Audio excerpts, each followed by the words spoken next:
B'Shem Hashem na'aseh v'natzliach, Shiur Torah, Bruchim Habayim. Good to see everyone. Starting a new week, Shavua Tov, Shavua Mevorach.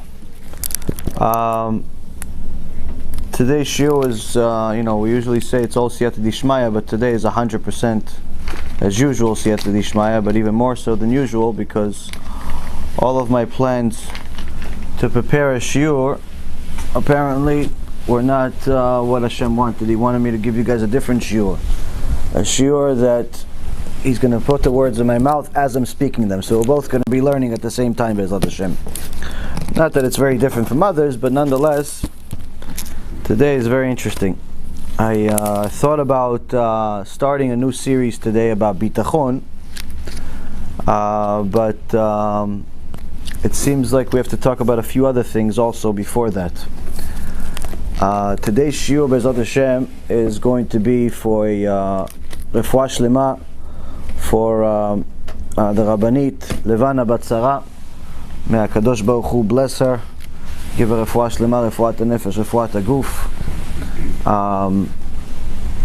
Also for David Ben Esriya, Doris Bajora,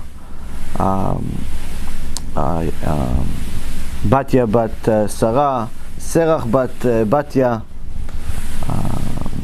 Esther Bat Tzipora, Dvora Bat Mercedes, and all of Am Yisrael Be'ezrat Hashem will have refuah shlema, refuat hanefesh, refuat haguf. As a token of our appreciation to HaKadosh Baruch Hu, but also for a request from Am Yisrael to give us some strength, because to do this is not so simple. Thank you. To do this is not so simple. We'll talk about a little bit why a little later, Be'ezrat Hashem. But when you do kiruv, HaKadosh Baruch Hu gives you a lot of schar, gives you a lot of rewards, but at the same token, He permits the Satan to give you a lot of different tests, a lot of resistance. And some of those tests come in the form of health issues.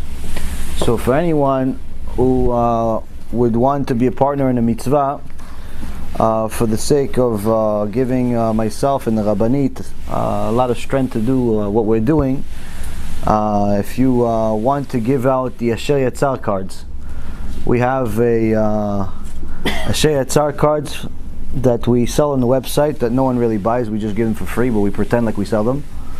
And we want to give out 5,000 more. And if more people want, we'll give even more. I'm just saying 5,000 just for the sake of throwing a number there.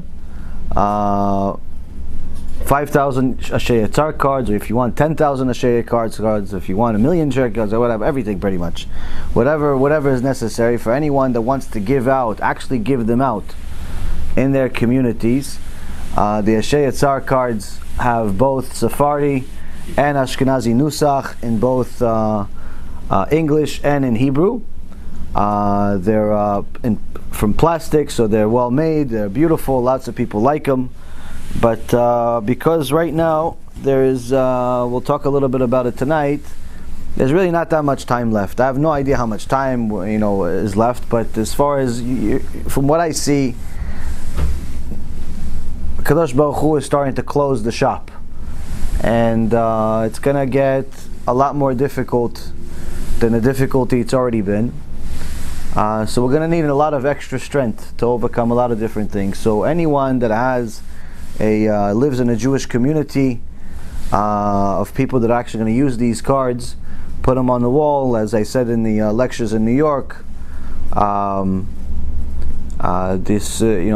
read the Asher Yatzar versus to do it from memory are worlds apart. So it's part of the reason why we made them and why we made them so nice. So for anyone who wants to give them out in their community, please contact us. You could send me an email. If you would like to donate for this cause, please do, because they obviously do cost money. If you don't have money or you don't want to donate, that's not a problem either. You're still doing me a very big favor, a very big chesed to give them out, because it's going to be in the merit of the Rabbanit for her to have refuah shlema Be'ezrat Hashem. Don't start asking me what's wrong and all of that stuff. If I wanted to tell you, I would tell you. But the point is that for anyone that wants to give these Shayatzar cards in their community, each synagogue, give them 20, 25, 30. If there's more members, you can give them more. But please don't waste them and just put the whole stack that I send you and just in one place and hope people will take them. You have to, put some care into it. Anyone that wants to give them out, please do let me know. And this specifically in the US, since it'll maintain the cost, the shipping overseas is very expensive. And Chaval, since there's already 6 million Jews in America, there's plenty of people here that need to do the Shayatzar. Now, the example that I can give you, so you understand, some of the tests that people that do real kiruv, that help neshamot, deal with, it's not a secret for anyone that's in the world, that's in the world of kiruv. If the person doesn't see it, if everything is going smoothly, usually you have to start getting concerned, because that means that Satan doesn't care about you. Because in reality, what's happening, every time a person sins, he's creating more helpers for the Satan. And that's what the Mishnah in Avot says, that a person that makes a mitzvah makes himself a angel that's going to help him do all types of good in the world. A person that makes a sin makes himself a demon that's not going to leave him alone. It's going to influence him to make more sins. This is the reason why we continuously talk about big sins like Chilul Shabbat or Pgam Brit, because these are the type of sins that are very big in the eyes of HaKadosh Baruch Hu, especially one like Pgam Brit, because when a person sins, for example, if he eats non-kosher, he makes one sin, and he makes one angel that's going to, in essence, influence him to do other bad things. But when a person wastes seed, or when a woman walks around immodest, and other people look at her, she's making many, many sins. Every guy that looks at her and is going to end up sinning because of her, that goes into her account, continues to create more demons. Now, the Satan doesn't have a care of whether the woman is attractive or not. So don't think that just because your friend looks like she just came out of one of these scary movies, that she's allowed to walk around immodest. The Satan doesn't care. Satan will make a 95-year-old woman attractive in the eyes of a person that's 20 years old and good looking. Why? Because that's how he works. Which means that immodesty is forbidden whether you are young, old, Jewish, non-Jewish, religious, not religious. It doesn't make a difference. You're making a lot of problems for yourself and for other people. So when a person makes these sins, they're not only making problems for other people, but they're making problems for themselves. Now comes a person that gives them a CD, or someone that sponsors a CD, or sponsors a lecture, or gives a lecture himself, and takes this person out of the Gehenom that they're building for themselves, and puts them on a path to go to Gan Eden. Now, the outcome is fantastic. Why? Because you just took somebody that was going one way to Gehenom, and now you change their route, and Be'ezrat Hashem, they're going one way to Gan Eden. So it's fantastic, the outcome. But the journey there is not so fantastic. It's a little difficult, to say the least. For anyone that's done tshuva or is doing tshuva, you realize that it's not easy. Anyone that's in the process of converting, the closer you get to the actual conversion date, the more mayhem you have going on in your life. I always tell this as like a disclosure to anyone that asks me to help them convert. I tell them, listen, whatever you're going through right now, just so you know, it's going to get much more difficult before you convert. Oh, why, Rabbi? Has nothing to do with me. It's just, you have to understand, until now, you're creating demons and employees for the Satan. Now you're going to try to make angels for HaKadosh Baruch Hu. Satan's not going to let that go so easily. Until now, you were sinning, you were violating Shabbat, you were wasting seed, you were walking around immodestly, you were eating non-kosher, you were cursing like a storm, you were doing all types of things that HaKadosh Baruch Hu hates, but the Satan loves. So until now, Satan was saying, oh, you're my best employee, you were creating employees for me. Now you want to quit? Why, you want to go to the other side? Traitor!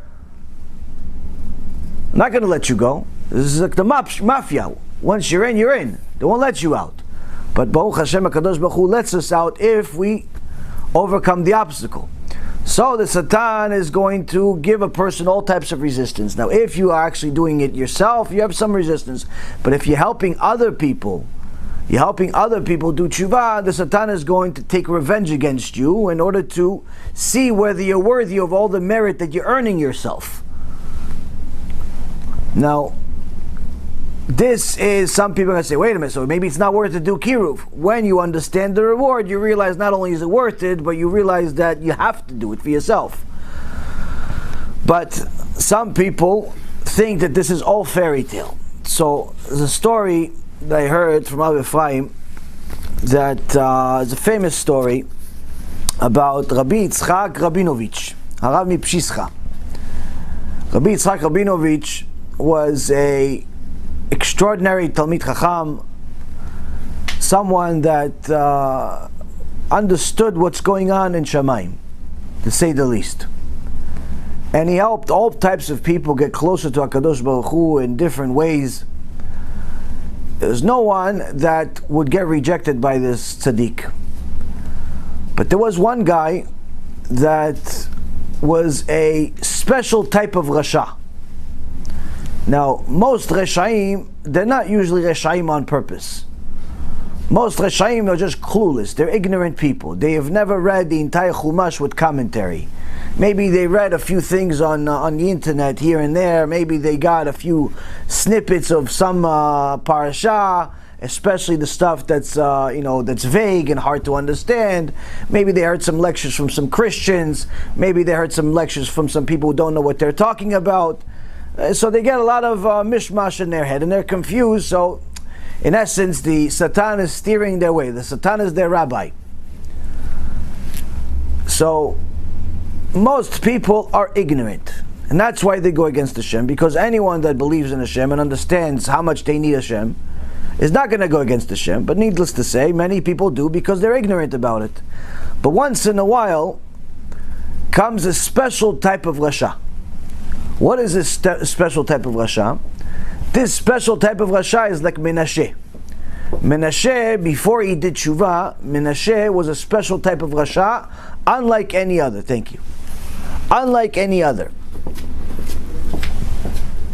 Why? Menashe believed in HaKadosh Baruch Hu. Menashe knew about HaKadosh Baruch Hu. He wasn't confused. He knew about HaKadosh Baruch Hu. Why? His father is Chizkiyahu, one of the greatest Mezakei Rabim in the history of mankind. The entire generation knew the Torah, so much so that 6-year-olds, there was no 6-year-old that didn't know the entire oral Torah by heart. Find me one guy that knows the oral Torah by heart. They knew the most difficult Sugyot in the Torah of Tumah and Tahara, which is things that most people today don't even study. Needless to say, no. Purity, impurity, very complicated, sophisticated, high-level stuff. I have a friend in Yerushalayim, a tzaddik. He studies the Yerushalmi, and his focus is on Tumah and Tahara. Very, very high-level learner. Once in a while, he sends me an email, gives me his chidushim. Very high-level stuff. Now, Chizkiyahu HaMelech was Kodesh Kodeshim, so much so the Gemara says that HaKadosh Baruch Hu was considering to make a Mashiach. You can't just make anybody Mashiach. Like everybody, every day, someone else thinks they're Mashiach. Today, there's all types of people who think they're Mashiach, and they always send me. For some reason, they find me. Like I'm the FBI for Mashiach. I'm the security guard. They send me an email, I'm Mashiach. Every day somebody new Mashiach. Sometimes it's women, sometimes it's men, sometimes they're Jews, sometimes they're not Jews. Everybody thinks every day is a new Mashiach. There's one Hindu guy. He's not even Jewish, doesn't know anything, but he's Mashiach. He calls it, I am Mashiach. It's the funniest thing in the world if you have time to waste in the bathroom. It's just the ludicrous things that people say about themselves. It all comes from arrogance. That's really what it comes from. People think that they're Mashiach because they're arrogant, which is the exact opposite of what Mashiach would be. Or some idiot that lives in Israel, a woman. I honestly don't even think she's Jewish, but nonetheless, she thinks she's Mashiach. But not only she's Mashiach, she's Yoshke too. She's Yoshke and she's Mashiach. She's a mix. She wants to be for everyone. All types of crazy people. I have one guy sending me 40 to 45 emails per day telling me he's Mashiach. He calls himself Allah. Allah is the name for God, by the way, in Arabic. But that's a different story. All types of crazy people in the world. All types of crazy people. Lots and lots of them. If craziness was a stock, I'd invest in it. It goes up every day, even when the market crashes. So, Chizkiyahu was really mamash somebody that was Ra'ui to be Mashiach. Was the descendant of David HaMelech, was Kodesh Kodeshim, something amazing. But his son, Menashe, before he did Tshuva, Rasha Merusha. There's no sin he didn't make. Even if you right now you think of yourself as the worst, I'm a sinner, I'm the worst, I'm this, you're not as bad as Menashe. It doesn't matter what you do, you're not as bad as Menashe. You're not as bad as Menashe. There's no way that you can be as bad as Menashe. No way. That's the worst person on earth at one point. I don't care what you're doing. And I understand you guys, Baruch Hashem, people send me emails 4, 5 o'clock in the morning, no consideration to time. Especially when they call me at 4 o'clock in the morning, 15 times in a row expecting me to answer. Oh, I see you're online. Ding, ding, ding, ding, ding, ding. I have a problem. What? I'm addicted to ta-ta-ta. Oh, it's my problem now. 4 o'clock in the morning. Don't call me. Don't call me, please. Do me a favor. Don't call me. Want something, send a text message. If I have the time, I'll respond. But anyway, if you're Mashiach, don't call. If you're Mashiach, call. Anyway, that was a joke. If anyone doesn't know it. Anyway, Rabotai Kareem, people have all types of addictions, all types of crazy things in their head, and they think they're Mashiach. But HaKadosh Baruch Hu says he's the one that's going to pick Mashiach. He almost picked Chizkiyahu to be a Mashiach, but Chizkiyahu's son, opposite of Mashiach, Rasha. How come he was such a Rasha? He knew everything. He knew everything, and he dafka went against it just to make God angry. That's a special type of Rasha. There's a Rasha that's ignorant, and Baruch Hashem, there's unfortunately many of them.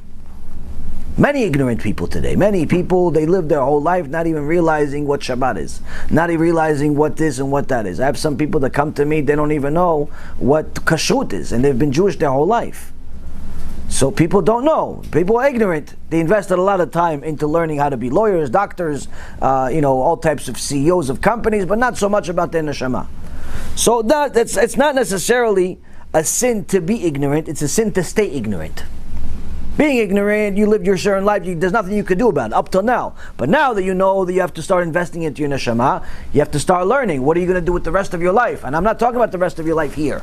I'm talking about the rest of your life after this life. So now, Rabotai Kareem, it's very, very critical that a person understands life does not end here. Life does not end here. Life here is simply a stop. It's like a bus stop. You stop at the bus, drops you off, the bus continues.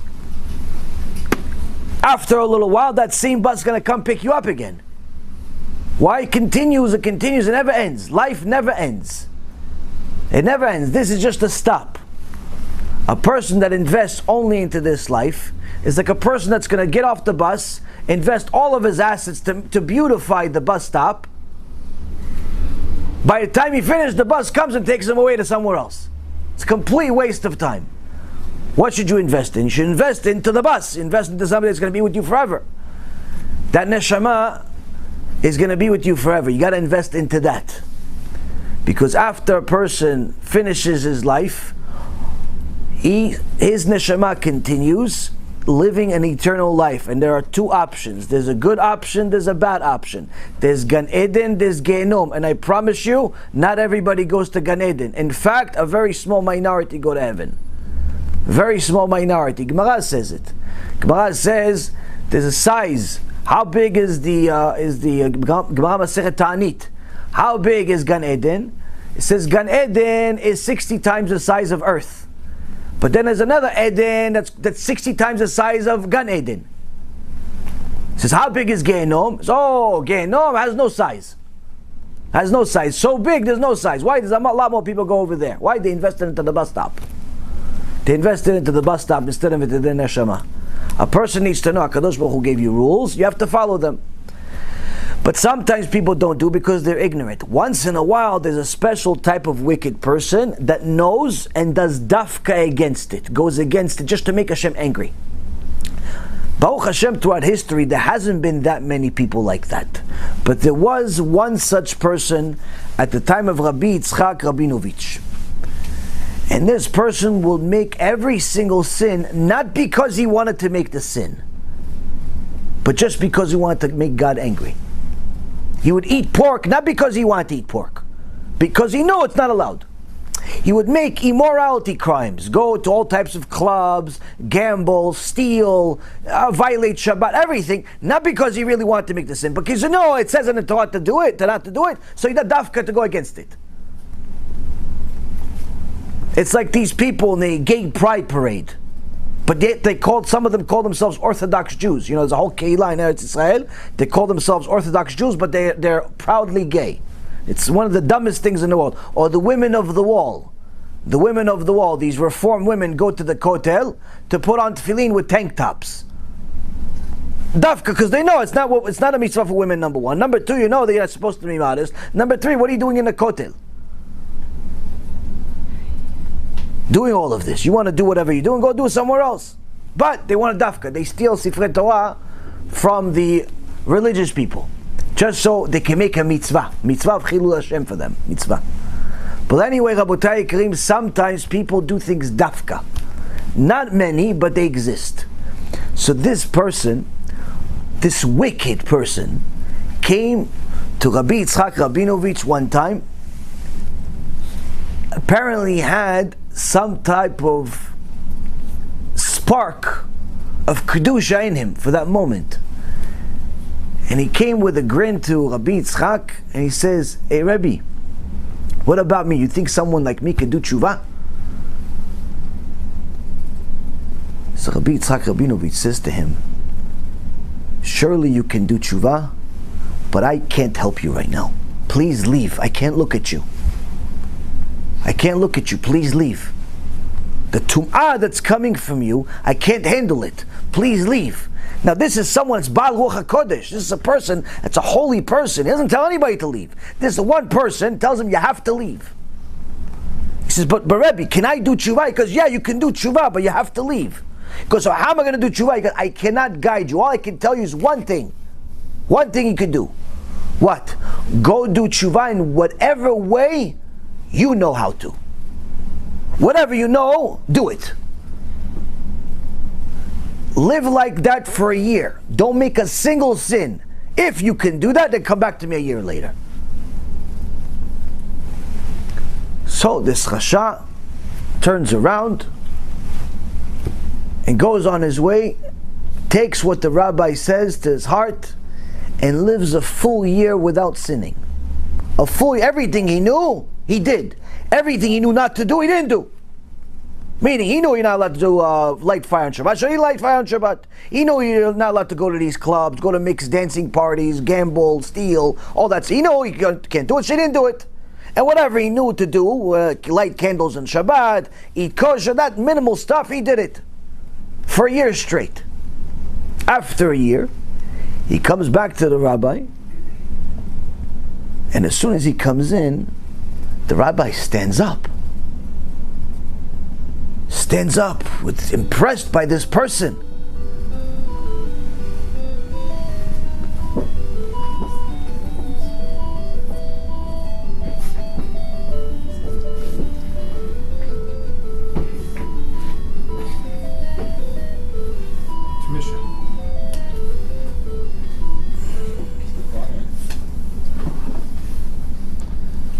So the Rabbi stands up, makes music for him too,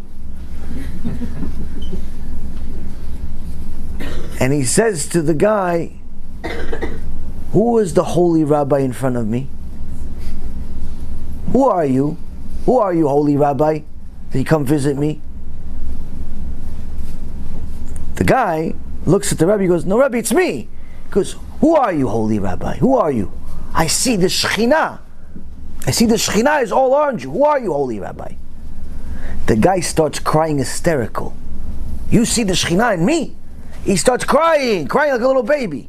Because Rebbe, it's me. I'm the guy from a year ago that made every sin under the sun. I told you that I ate pork just dafka to go against Hashem, and I violated Shabbat dafka to go against Hashem, and I stole from everyone that gave me money just dafka to go against Hashem, not because I needed the money, just because dafka wanted to go against Hashem. I'm the guy that he told him to run away, to go away from you. The Rebbe starts crying. He starts crying. You see the Ruach HaKodesh on, you see the Shekhinah on me? He says, yeah, Shekhinah's on you. And now I understand why I had to tell you to leave and what's been happening to me over the last year, he tells him. He says, since I told you to leave, I didn't know why I had to have you leave. I couldn't handle you being next to me.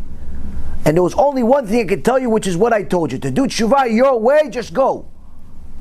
But the second you left my house, all types of klalot, all types of machalot, all types of curses and diseases came on my house.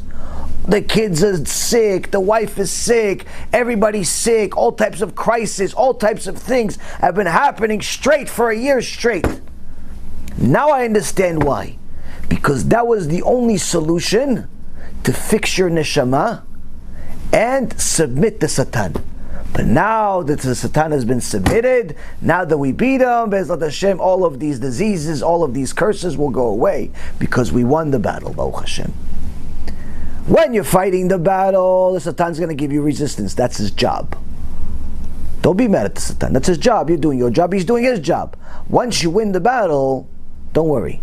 Satan goes somewhere else.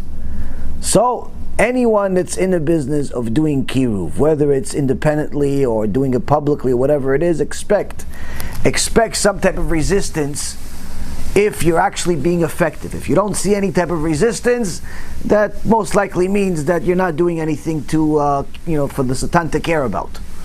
Like Menace Friedman doesn't have any resistance at all. In fact, he gets help from the Satan. Why? Because he recruits more Talmidim for him.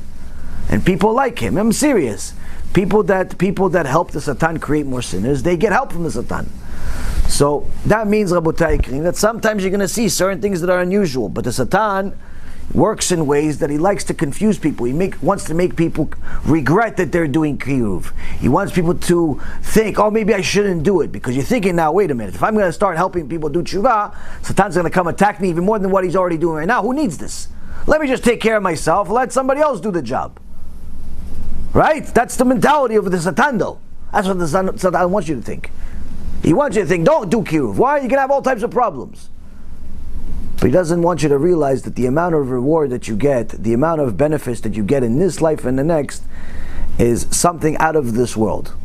Bracha in parnasah, bracha in shlom bayit, bracha with the children, bracha with everything that you do, despite all the difficulties. But that doesn't mean that it's not difficult. Doesn't mean that it's not difficult. So now we have a situation where it seems like a Kadosh Baruch Hu is closing the store. And by that I mean, we've already known that we're in the end of days for some time. But as you get closer and closer to the end, a lot of things that we took for granted, or perhaps things that were going good, start going the opposite end. As I mentioned to you guys a few times over the last couple of months, especially in the last month, a year ago, the world was in relatively good shape. People were doing great financially. The market was at all-time highs. The economy was doing fantastic worldwide. The Jewish people have been at a state where they're the richest they've ever been since the time of Shlomo HaMelech. The average Jew is complaining not because he doesn't have money. The average Jew is complaining because he feels like he should have even more. I only made 150,000 last year. Only 150,000 last year. He doesn't realize that 5 years ago he was barely breaking 40,000. Now he's making 150,000 and he's complaining. Rabbi, it's barely 10,000 a month. 12,000 a month. Rabbi, who could live on such a thing? I don't know, 90% of the world. But the point is, Rabotai, is that people got comfortable. A lot of people made money in the stock market, in real estate market, in all types of shtuyot like bitcoins and all types of cryptocurrency, making money off of Amazon, selling stuff, eBay. People have made money from all types of things over the last several years. There's good news and bad news. Good news is all that is about to end. Bad news is all that's about to end. Why is that good news and bad news? The bad news is because obviously people are going to have to readjust their life. Good news is that this means that we're a little bit closer to Mashiach. Now, that being a little closer to Mashiach is also bad news though, for some people, if you're not ready. If you're not getting ready. If you haven't even started getting ready. And you don't even think about getting ready. Because you want to be like Menashe. Wait for last minute. It's not a good idea. Now, last week we had Parashat Truma.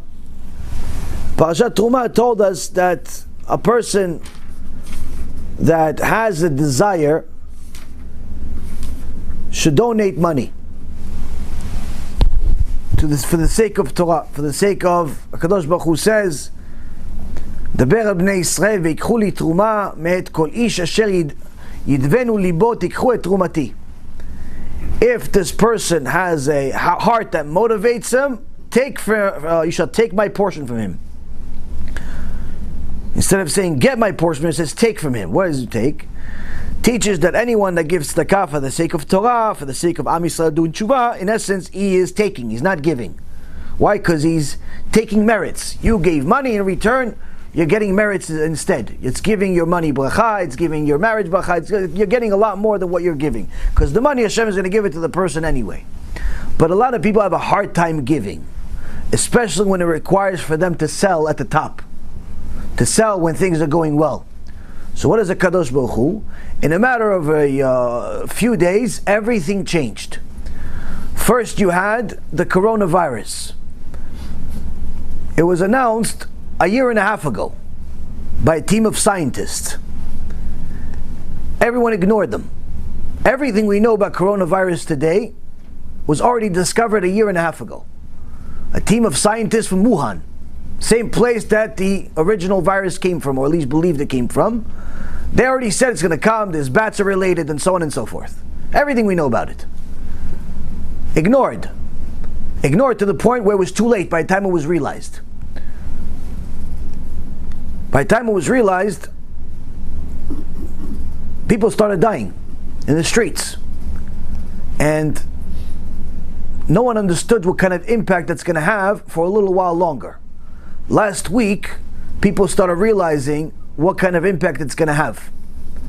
Now, the market, I haven't followed in many years, Baruch Hashem. Even though I spent almost 20 years in the business, I made a rule for myself not to look at it. Unless I absolutely have to for reasons like this. So I haven't looked at it. Sometimes people tell me what's going on because they want to tell me what's happening in the world. But generally speaking, I don't look at the market, stocks, or anything like that. I don't have any money anyway, so there's no reason for me to look at it. But also, it's just I don't want to get that yetzara in my head. But last week, after a bunch of people started blowing up my phone about the market's down, the market's down, the market's down, I realized that Kadosh Baruch Hu wants me to see what's going on. So after the week was over, I looked at a few things that I look at. I don't look at what most people look at. I look at things that actually mean something. You know, most people look at their own personal stock portfolio like it matters. I look at things that actually matter for other people, but they don't realize that it exists. So I noticed that the market dropped over 11% in a matter of 1 week. This is the worst thing that's happened in the last decade.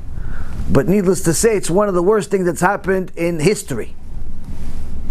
The last time something like this happened was in the 1980s when the market corrected itself and crashed actually over 20% in 1 day. This is not normal. The market has gone down every 7 to 10 years. The market has had a downshift, but not something so quickly. When it goes down so quickly, that shows that the whole foundation is unstable. There's something wrong. It's not supposed to do this. It's supposed to go down, no problem. Go up, go down, that's what markets do. When the market collapses, in a matter of 1 week, that means there's more to come. What happened last week is just the beginning. Even if it shows a slight rebound, the show is over. The show is over. You don't have to believe me. I'm not in the business and I'm not getting paid for this either. But I'm telling you from my experience of almost 20 years, show is over of the market. Now, most people don't realize it's over. Why? Because their broker and their advisor and their friends and their cab drivers and everybody else is telling them, no, it's going to rebound next week. No, it's going to rebound once they find a cure. No, they're going to find, it's going to realize it's going to rebound. You're going to miss out. You're going to miss out when it rebounds. And then let's say it starts rebounding, like it shows you a little rebound next week, goes up 5%, 4%. You think, see, I knew it. You're going to start putting some more money into it, and then you get collapsed completely. Now, I don't know when the collapse is going to happen. I'm not giving you a timing. I'm just telling you the show is over. But it's going to be over in such a way that people are going to curse the day they were born. And I'll tell you exactly why. The Gemara says, Masechet Sanhedrin, before Mashiach comes, everyone's going to lose money. Everyone's going to be put on the same place. You're not going to have money as your excuse anymore. Gemara Masechet Sanhedrin says there's going to be certain things that are going to happen before Mashiach comes. The entire kingdom will convert to heresy. You're going to have a government full of heretics. Right now there is an election all over, especially in Israel right now, but there's also an election all over the Jewish world. There's the World Zionist Organization. Has an election also. The last election they had 5 years ago, the vast majority of electees that got control of $1.1 billion of Jewish money were Reform heretics. There's a new election being held right now, and if the Orthodox world doesn't do some type of electing, or really if Kadosh Baruch Hu pretty much, if Kadosh Baruch Hu decides to give the heretics full control, it's going to get much worse than what happened in the last 5 years. Because in the last 5 years, you see that the Reform started leaving their attention and focus that was in America and focusing on Israel. A lot more reformers showed up in Israel over the last 5 years. When I was a kid in Israel, there was no reform in Israel. We were only introduced to reform in America. We didn't even know what it was. First time we went to a synagogue in America, my mom told me this. She went to a synagogue, she saw there was a woman rabbi and they're playing the piano on Shabbat. She goes, we weren't exactly religious, but we knew this was wrong. She just took me and we left. Woman rabbi playing piano on Shabbat. It was very weird. We didn't know what it was. Then we found out, a reform. What's reform? New religion? He goes, kind of. Now, over the last 5 years, this has become common ground in Israel. In the government, outside of the government, unfortunately, the women of the wall and the likes have been doing a lot of damage in Israel. Even some parts of so-called Orthodoxy have reformed themselves. Many of them have partnered with the Christians. If you notice, there are many major Jewish organizations, AIPAC, Jewish Federation, and the likes, that have a lot of business dealings with the Christian world. In fact, they protect them more than they protect their own Jews. Like if you see somebody speaking against Christianity, they don't get any funding or any invitation from those organizations. Why? You're hurting our friends, the Christians. Yeah, but your Christians are hurting your brothers by converting them. No, they're not. They're not doing it. It's not them. It's somebody else. What do you mean? It's Christians. So you're seeing that there are a lot more Christians in Jewish schools as teachers, as all types of things. Very, very strange behavior for Jewish people that have been tortured by Christians for 2,000 years. Now, we've become lethargic and completely unaware of the danger from the Christian world. But that's partly because of the influence of the Reform. Because the Reform have no religion whatsoever. They just want to do dafka, anything against Hashem.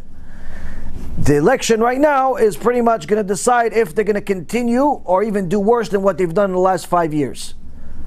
But further than that, you have an election going on in Eretz Yisrael right now. One side is Bibi Netanyahu, which is not exactly a tzaddik to say the least. He's like a faker. He's a politician. He's a politician. He'll say whatever you like. That's what he says. What do you like? I'll say it. Why? As soon as he gets the vote, he'll say whatever somebody else likes. That's what he has, the Talmud behind him, but he never read it in his life. He has a Shiur Torah every week, but he doesn't even keep Shabbat. Why? Because Shiur Torah is like the religious people are going to like it. So he's like a faker. Now, I would tell you, don't vote for him. Problem is, the other side is much worse. The other side is much, much worse. What are they? I saw a video a few days ago. I didn't know whether to cry, laugh, or lose my mind. The guy that's running on the other side, this guy Avigdor, Yimach Shimo v'Zichro, he is repeating, he has two campaigns, one in Hebrew and one in Russian. Now, most Israelis don't speak Russian. There's about 1 million Russians in Israel, but that's out of 8 million. So most don't speak Russian and don't care to speak Russian. But he's catering to his people. Why? The campaign he has in Russian is worlds apart from the campaign he has in Hebrew. In Hebrew, he's like against Bibi for this and that, typical politician nonsense. But in Russian, Rabotai, he is repeating the lines like he's reading from the book Mein Kampf. Mein Kampf from Hitler. He's saying we should have had pogroms to destroy the religious Jews years ago. The minute that we get elected, we're going to kill all of these people, destroy all of them, kick them out of the country. He's repeating lines from Mein Kampf, and so are all of his followers.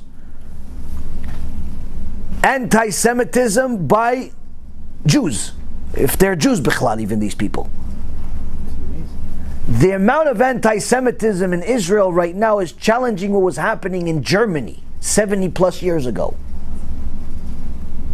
All spearheaded by this clown.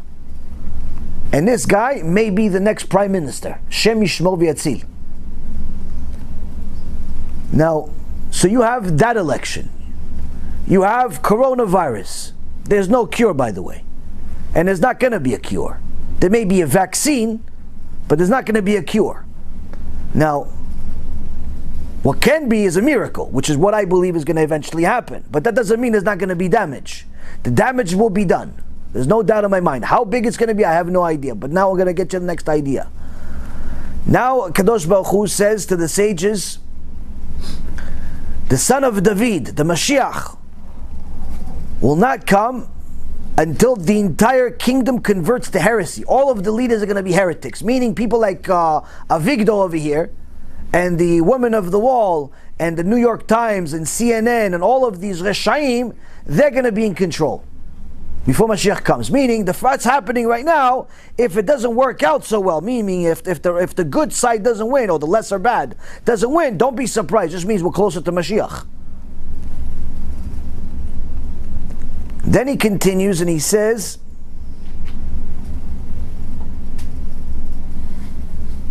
the son of David will not come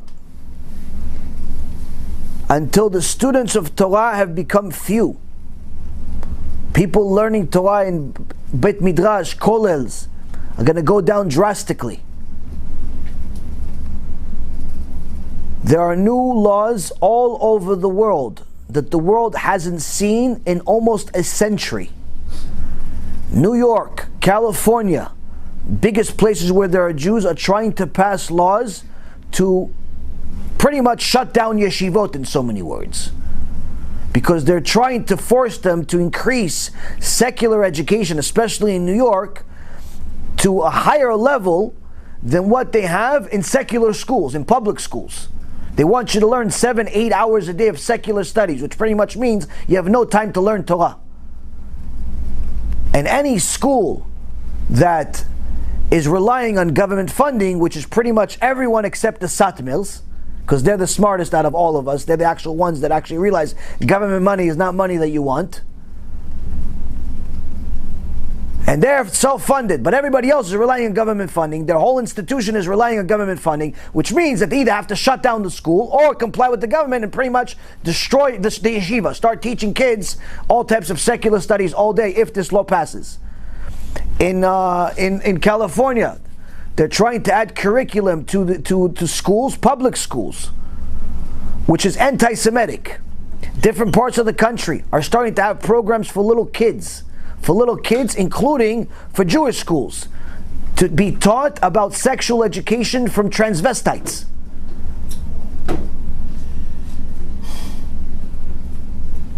There's a video that came online just a few days ago. I was contemplating publicizing it, but then people would think it's a woman first. So then start screaming at me that I'm showing things that are immodest, but it's really a guy.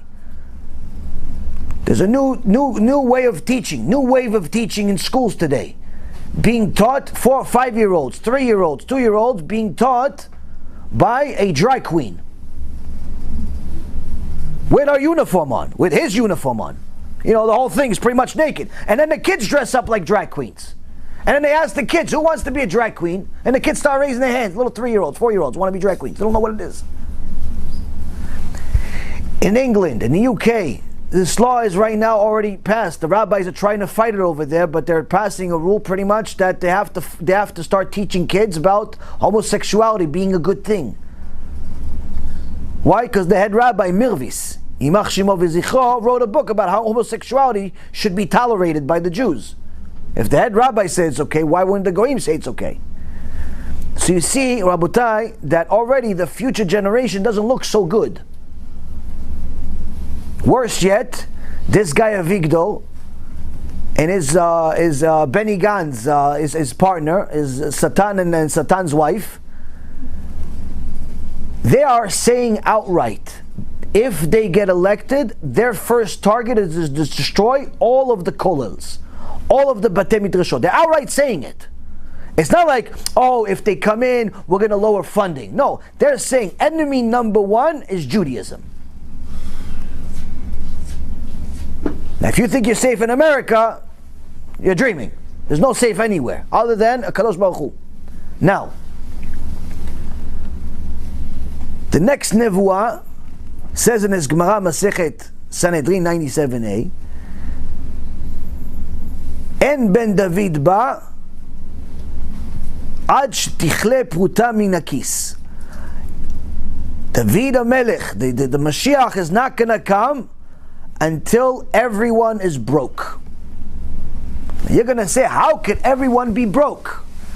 I'm going to give you a little bit of an illustration of how it could happen. I have no idea how it will happen. I can tell you how it could happen. The reason why I do this is because we learn from our sages, people sometimes need to see things in order to believe them. That's why at Mount Sinai, HaKadosh Baruch Hu, everyone knew it was him talking. It wasn't like they didn't know. When there's a voice coming out of the sky and you die from it, that's a good sign it's God talking. Right? If a voice came out, you died from it, usually, and then you came back to life, it's a good sign it's God, right? But it still says in the Torah that everyone saw the voice, meaning they saw his words. Why do they have to see it if they already know it's him? Because sometimes we need to see in order to believe. So I'm going to give you an illustration of how it could all happen from 20 years of experience in the market. Now, over the last 11 years, 12 years, the market has gone up straight up. Very little resistance. That's already not exactly a good sign. But you could say, wow, it was a good economy too. Even good economies don't go up for that long. But needless to say, one of the things that you saw in the last week is to see that the foundation under this incline is very unstable. How do we see it? When it drops by over 10% in such a short period of time, it shows that it's all dependent on the future. Meaning nothing is dependent on the present. The incline in the market is not dependent on what happened, but rather dependent on the future anticipation of good things.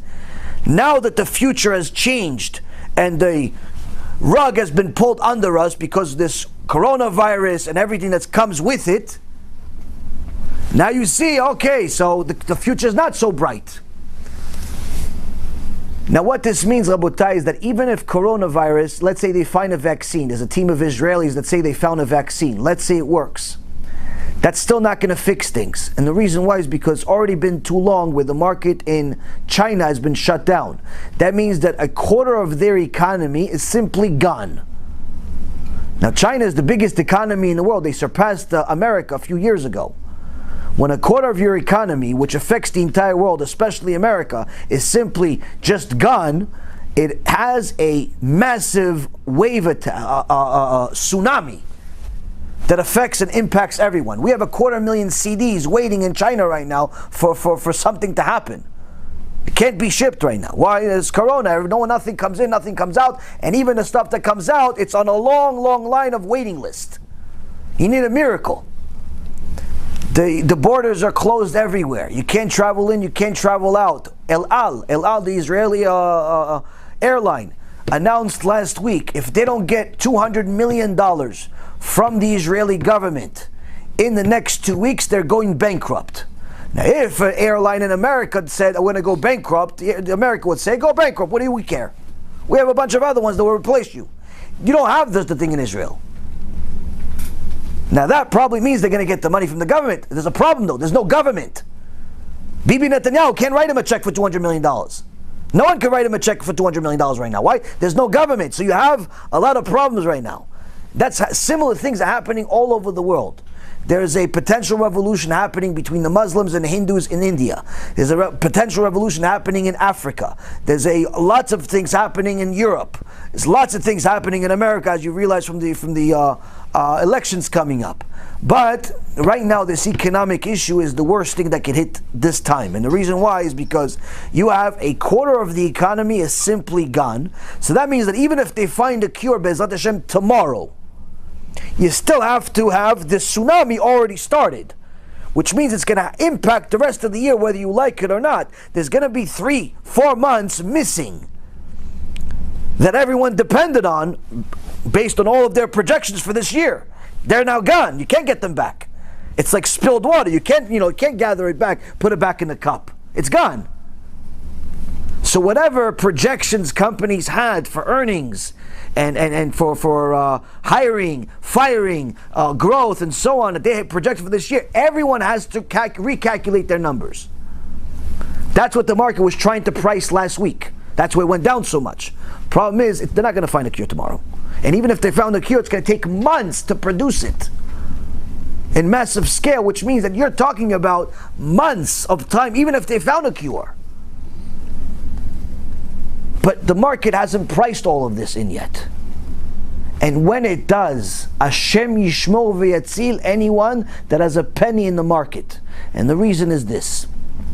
The market is very different today than it was in 1998, before the crash of the dot-coms. The market is even different than it was when I left it, even though it's only 6-7 years ago. What changed? The amount of leverage has increased an extraordinary amount, meaning the amount of money that people borrow against their own money has increased to historic highs. That's the first thing that I checked last week. There's something called margin, which means you have money invested in an account, but you want to buy more than the money that you bought, that you have.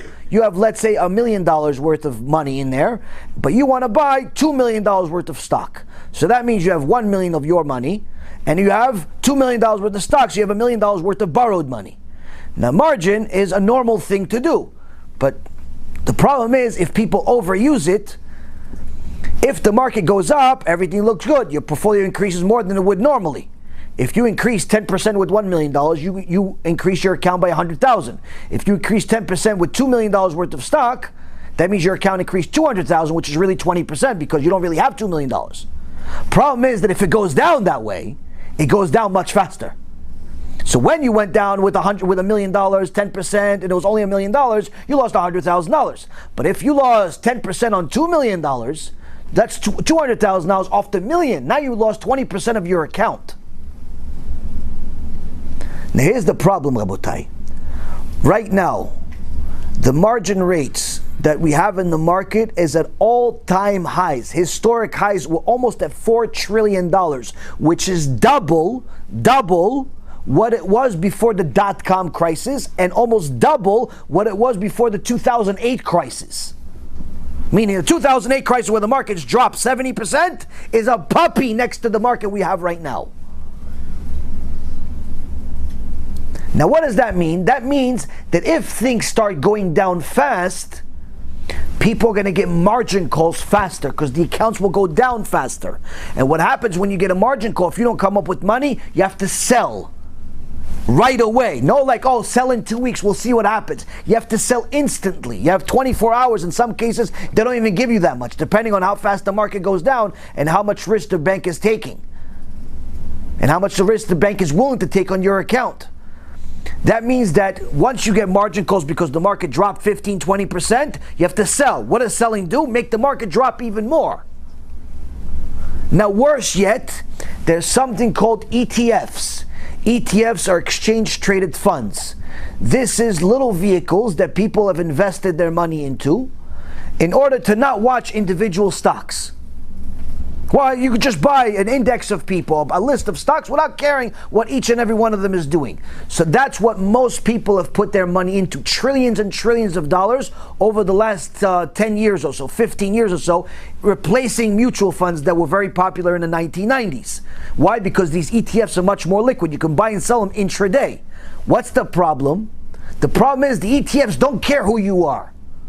If the market goes down, their algorithm forces them to sell immediately, which means capitulates the whole market, makes it sell even faster, go down even faster.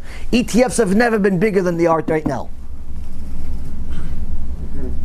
Worse yet, many people are going to find out something I wrote about 12 years ago to be true, but it's going to be too late for them. What is it? It's a regulatory loophole. A regulatory loophole that allows people to have Ponzi schemes with the ease of a button. And they're going to find out that probably no less than 25 to 30% of money being managed today is already stolen before the market crashed. You just don't realize it because the market's going up and people keep sending money, so the Ponzi scheme keeps getting fed. One of these Ponzi schemes usually exposed, either because the guy is stupid and made a mistake, so someone caught on to it, and there's new ones being exposed every day, or on a massive scale when people want their money back. When do they want their money back? When the market drops. What is this loophole? This loophole is something that, in essence, the industry designed for itself, which is called fee-based advisors, which allows people, a certain section of the industry, to manage your money by having access to the money by them themselves writing the check. Meaning, when you have an account with a let's say a JP Morgan or one of Bank of America type of firms, big firms, when you write a check for your brokerage account, you're writing it to Bank of America, you're writing it to JP Morgan, you're writing it to this big firm, Wells Fargo, whoever's still alive these days. I don't follow exactly who's still alive, but nonetheless, these big firms. Okay? You're writing it to the firm. That means the guy, your broker, doesn't have access to the money.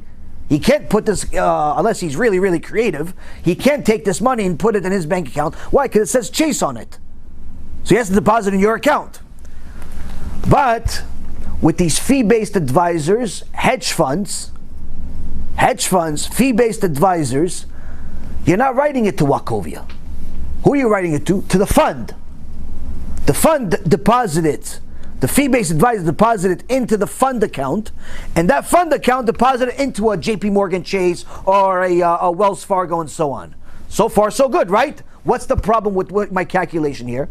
Why is one exposed to Ponzi schemes and one not? Because the fund is a bank account that's controlled by him. It's like you have a company account. Our dear friend over here, you have a company account? If I want you to write me a check for $100 from your company account, can you do it right now? Do you need to get permission from anybody? You don't, right? And what if it's $1,000? Can you still write it? No, get permission from nobody, right? Because it's a company account. Company account, it's really you though. You're the boss. The hedge fund has a guy that's a boss. The money manager that you thought is secure because he's fiduciary, they called in the industry, nonsense. It's his account. He could write a check to himself. He could spend the money to himself. And guess what? You know where the statements come from? From him too. He writes the statements. He can change the statements. He can have the statements say whatever they want. Oh, we bought this, we sold this, we bought this, we sold this. It's all fake. That's how Ponzi schemes are exposed. I wrote about this 12 years ago when the whole thing from Bernie Madoff came out. And I told people, this is what he did. This is how he stole $60 billion. And this is how the next guy's going to steal $60 billion. Because the hole's still there. 12 years later, no one's done anything about it. In my estimate, and again, I'm sometimes pessimistic, sometimes optimistic. I think easy, 30% of the money invested in the world right now, by these people, already stolen before the market went down. Meaning you don't have access to it anyway. It's gone. Bye-bye. You said Kaddish. On the check you said payable to so-and-so advisor, Kaddish, Ishtabach, the whole thing. On the money. It's gone already. Why? Once the money, you're going to say, wait a minute, I'm going to call the guy, get the money tomorrow. Yes, if you call before everybody else, maybe you'll get the money back. Problem is, if everybody else starts calling, what does the fund do? Nobody's allowed to get the money out. Why? Because he knows that the whole world's going to go over, hey, he's going to bury himself if he gives everybody the money back. He's going to bury himself. He's going to use a disclosure in the fund that you never read, that once there's 25% withdrawals, or 15%, or 10%, or market decreases, all types of different loopholes that you have in the business, I don't have to give anybody the money back until I think it's the right time. So now you have a combination of economic crisis that is going to affect the market one way or the other. There's nothing you can do about it. You can't take this wave back. Once the tsunami started, something has to get hit. It may not be as bad as it could have been, but it's definitely going to be a hit for sure. Now that means that all of the estimates of all of the companies in the world have to change, especially the big ones, which are the ones that the market relies on. On top of that, you have a situation where these ETFs are going to magnify the effect. 2, 3, you have margin rates. People have borrowed an enormous amount of money that they don't have. And to get the money, it's going to take them time, even if they want to pay for it. They have to sell stuff. They have to sell real estate. They have to go ask a real estate broker, can I sell something? Yeah, you can sell. Good luck with that. Good luck with that. Why? Once the market starts going down, no one wants to buy. And even if you want to buy, you have to sell it. You have to wait for the bank, and the bank is not going to issue money, and so on and so forth. All of this happened in 2008. I believe it's going to be worse this time. I just don't know when it's going to happen. So don't quote me, oh, sell tomorrow, your own Reuven said it. Don't sell anything because of me. I'm just telling you what's going to happen eventually. Now, people say, okay, so maybe we should put everything in gold, or maybe we should put everything in Bitcoin. Gemara says everything is going to go to nothing. How? There's many different ways. One day someone's going to wake up and say, listen, this whole story about gold becoming the new standard, there's an article written by your own Reuven also 12 years ago, that says it's not possible. Why? There's not enough gold in the world. There's not, even if you want it to be. Let's say U.S. government, China, and everybody else said, okay, let's make a new gold standard. Back up all currency by gold. There's not enough gold. Oh, increase the price. You can't just increase the price to 50,000. It just doesn't work that way. It doesn't work that way. Gold is useless. It cannot be used as a currency. It's just good for trading because you assume someone else is going to pay more money for it. And they said Bitcoin. Bitcoin, Rabotai, and all of these cryptocurrencies are all going to go to zero. Mark my words. I said this already a while ago. I'm going to say this again. They're all going to go to zero. And the reason why is because the U.S. government, their number one asset is the U.S. dollar. It's more powerful than their weapons. It's more powerful than their policies. It's more powerful than their people. It's more powerful than anything they have. The U.S. dollar is the number one asset for the U.S. government. That's their number one asset. The fact that the whole world uses the U.S. dollar, that is the biggest thing that they have. That makes them the most powerful country in the world. There is no way in the world that the U.S. government is going to let a bunch of rinky-dink computer programmers take over. It's not happening. So what are they going to do? Same thing they did in Venezuela. You know what they did in Venezuela? I'm going to tell you. A bunch of guys wanted to make money in Venezuela because the currency over there was going down 99%, faster than you can think. So they did Bitcoin mining, which is sophisticated programming, and they need to find Bitcoins, whatever that means. Now, Venezuela government said, listen, if we're going down, you're going down with us. So what do? They wanted to find all of the miners, all of the guys dealing with Bitcoins. How could you find them? What, there's a certificate on their head saying Bitcoin? Or is a t-shirt Bitcoin? What is it? No. We're going to check their electricity use. Whoever uses more than standard amount of electricity, that means that they're using more power in order to use for this Bitcoins. Shut off their electricity. Bitcoin goes to zero. Without electricity, once they find out, they took the people out, shut off their computers, put them in jail. No one says goodbye even. Gone. No trial, no nothing. Zero. They're all in jail still. Finished. Maybe a few ran away. I have no idea. But the point is, there's no Bitcoin mining over there. Why? Government doesn't want it. This fairy tales that people tell you on YouTube and all types of TV shows. Oh no, Bitcoin's the next big thing. Yeah, in your dreams. You'll create another world war before that happens. So you have the financial world is in a situation where there's nothing that's going to be stable. Nothing. everyone's going to be put in the same place. What is everybody going to have left? Their Torah and their Gemilut Chasadim. The only thing you're going to have left at the time of Mashiach is whatever Torah you know and practiced, and whatever chesed you did, whatever money you donated for the sake of helping Am Yisrael get closer to Hashem. That's the only thing that you're going to have left. Why? Because that portfolio is not going to be there. Portfolio is not going to be there. Now you have, everyone is affected by this. Anyone that works for a company that has a 401k plan, where do you think the money's going to? You work for UPS, you work for Amazon, you work for Pepsi, Cola, you work for all these companies, you have a 401k. They're all investing in these things that I just mentioned, ETFs and the likes. And it's not necessarily going to be safe. Oh no, what if I put it in bonds? What do you think, bonds are not related? Oh, what if I just put it in cash? What do you think, cash is not going to be related? In 2008, something that no one ever thought was going to happen happened. Banks started shutting down by the dozens. They didn't have the cash that they relied on, because they use a certain type of formula to allow them to lend more money than they have. Now, they assume that they're going to get a certain amount of money by the Fed each day. They assume they're going to get a certain amount of money by deposits each day. But once the Fed shuts down, once the people shut down, once people run on the bank and they want all their money back in the same amount of time, guess what? Bank shuts down in 24 hours. You go to the ATM machine, it doesn't work. No money. Yeah, what do you mean? This was the biggest bank in the world. Yeah, it was the biggest bank in the world. It was. Now it's RIP. RIP services. Finished. That's how it works. That's how it works. Now, I promise you I'm going to give you some good news. I promise you. I'm depressing you a little bit right now, scaring the hell out of you, but I promise you I'm going to give you some good news. Gemara continues in 98a.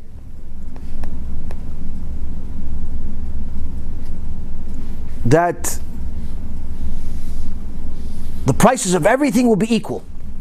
Well, I just said, depression, everything, gold, Bitcoin, dollars, bonds, stocks, tomatoes, potatoes, everything is going to be the same price. That's what's going to happen before Mashiach comes. Whenever that is, if it's tomorrow, if it's 6 months from now, if it's 6 years from now, I have no idea. But everything will be the same price.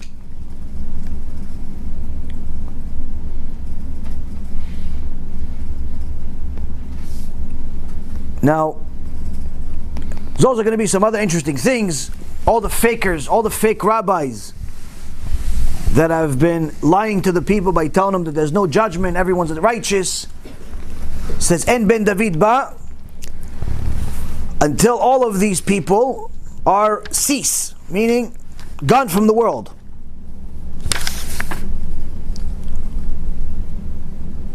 All of those people that are gaser ruach, these gay pride types of people that have the gay pride parades in Yerushalayim, in Tel Aviv, and so on, in New York, also says those people will also be wiped out from the world. But there's going to be a lot of them beforehand, meaning it's going to go up very, very high, like Haman. Haman got to the highest he ever got to before HaKadosh Baruch Hu put him to nothing. Same thing with Paro. Paro got to the highest before Hashem took everything from him. So Hashem builds like the market. Went up, before HaKadosh Baruch Hu breaks everything. The exact opposite is how it works for Am Yisrael. So who is going to be okay? Who is going to be okay? There is a Gemara says, Rav says, Af talmidei chachamim, shekatuv bahem shalom dichtiv, shalom Rav lo avet toratecha. Shalom mipnei tsar. Who is going to be protected from all of this nightmare that I'm portraying for you guys that could literally happen in a week? Who? This is written concerning those that will enjoy peace because they have an abundant love of your Torah, and they will have peace from the adversary, from all of this. Now, what does it mean you love Torah? It means you love Torah. It means you are using your time to learn it, using your effort to fulfill it, and using your money to invest in it. Now, a lot of people donate money, but they don't realize that they're donating money to the Sitra Achra, the other side. They don't realize it.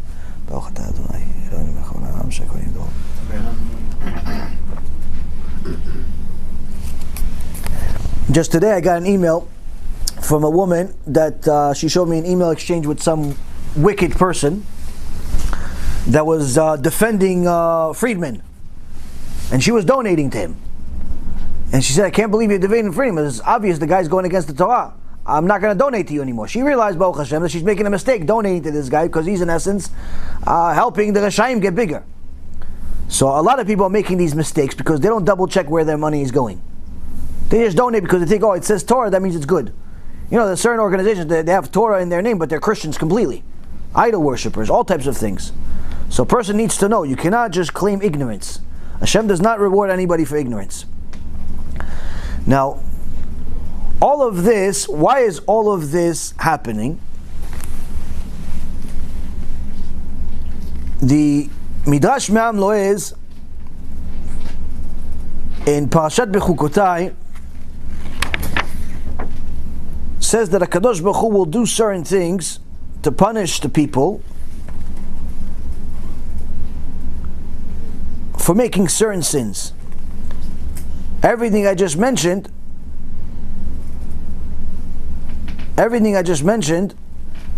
is just part of it. So HaKadosh Baruch Hu says in chapter 26, verse 14 through 17,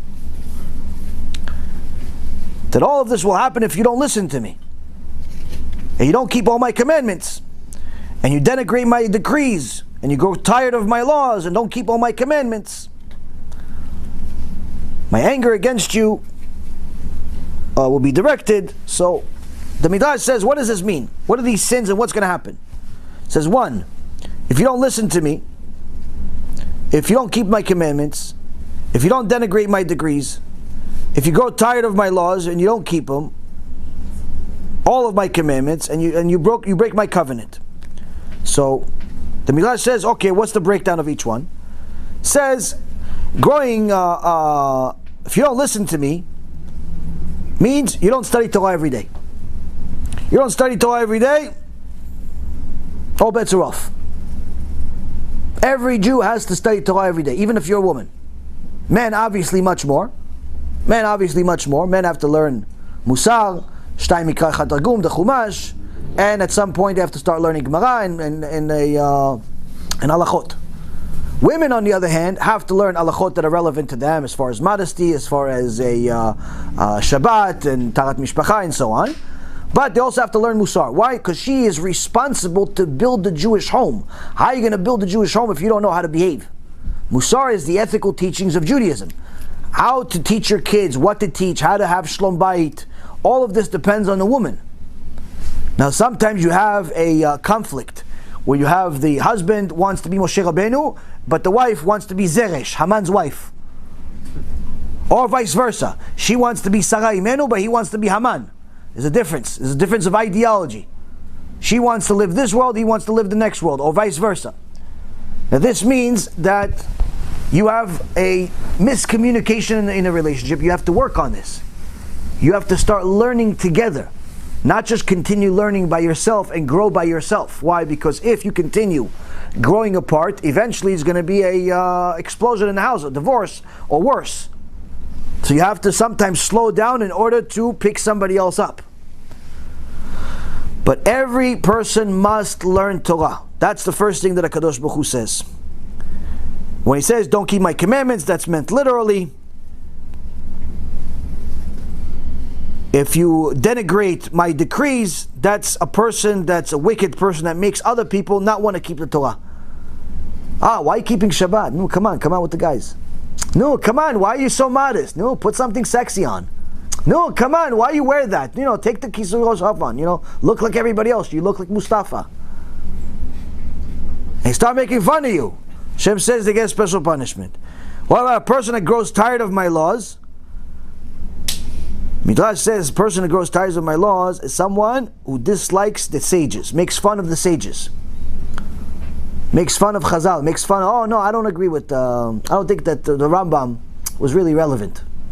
I don't think Rabbi Akiva knew what he was talking about. I don't think that Rabbi Ovadia, I think he makes some mistakes. Treating the sages like they're you, or you're on the same level.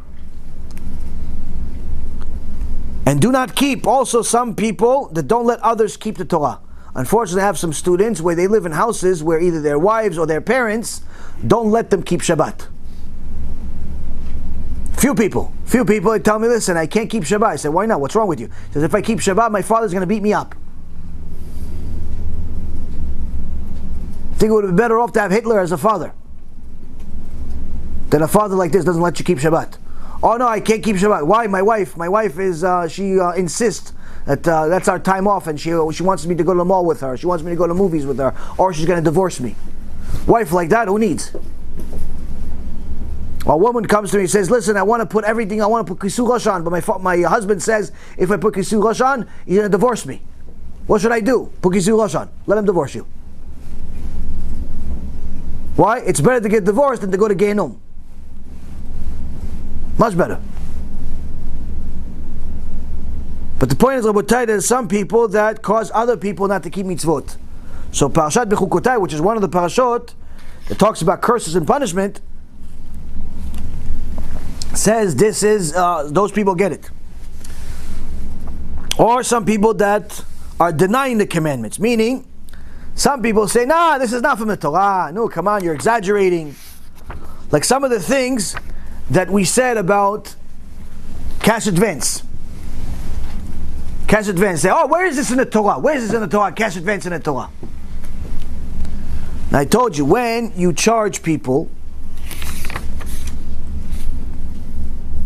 rates of interest, if you're charging a Jew interest, you have no share of the world to come.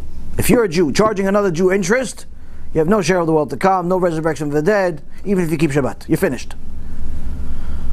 The only get out of jail free card you have is if this Jew is a heretic, if he doesn't keep Shabbat. If he doesn't keep Shabbat, you're allowed to charge him interest, but generally speaking, we don't do that because in case he does tshuva, what do you do then? You have to return the money. So you have a very serious problem.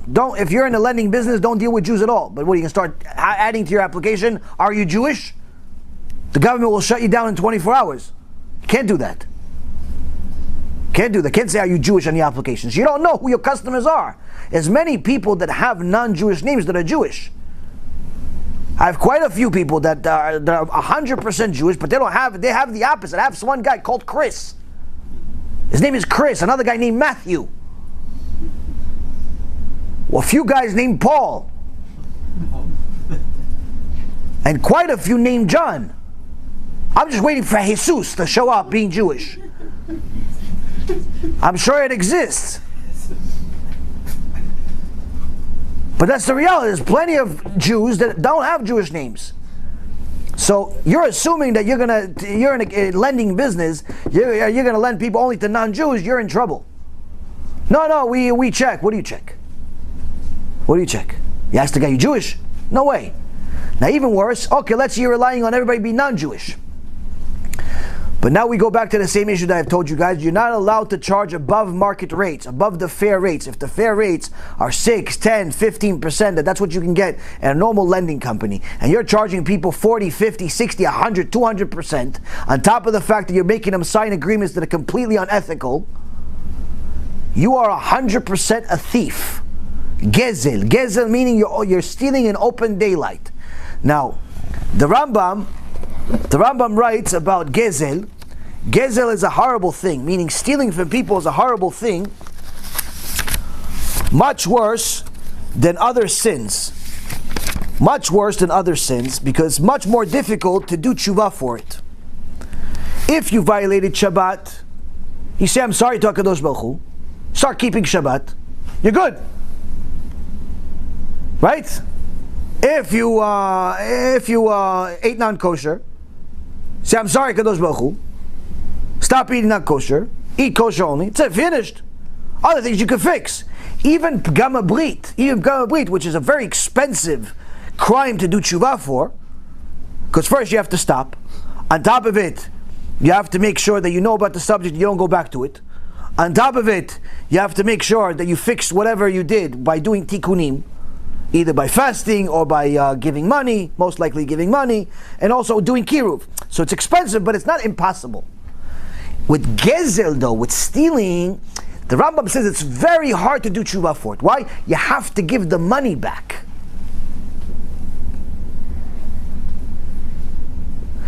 On top of the fact you have to change yourself, you have to give the money back. Most people, as soon as they get money, especially when it's high-flying money, when you're making a lot of money, you don't keep the money. You spend it as fast as it's coming. You make $20,000 a month, you're spending 30 because you're relying on the next month you're going to make 30. So now, the Rambam writes on his commentary on the Mishnah, Masechet Kelim 12, Mishnah number 7, stealing from Goyim is 3 different problems. Number 1, it's a transgression against Hashem's will. Obviously, Hashem does not want you to steal from Goyim, or Jews, obviously.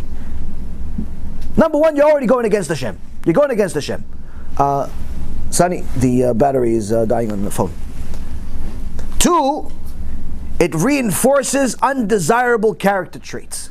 The fact that you got yourself used to stealing, thinking that it's okay, thinking it's allowed, thinking, it's not a big deal, they're just goyim.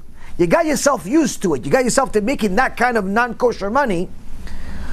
That reinforces bad character traits of arrogance, of lack of ethics, and all types of bad things. You'll see the guys that are in the business, even if they're wearing a shtreimel and they have a beard longer than mine, their traits, their character traits usually are in line with the business.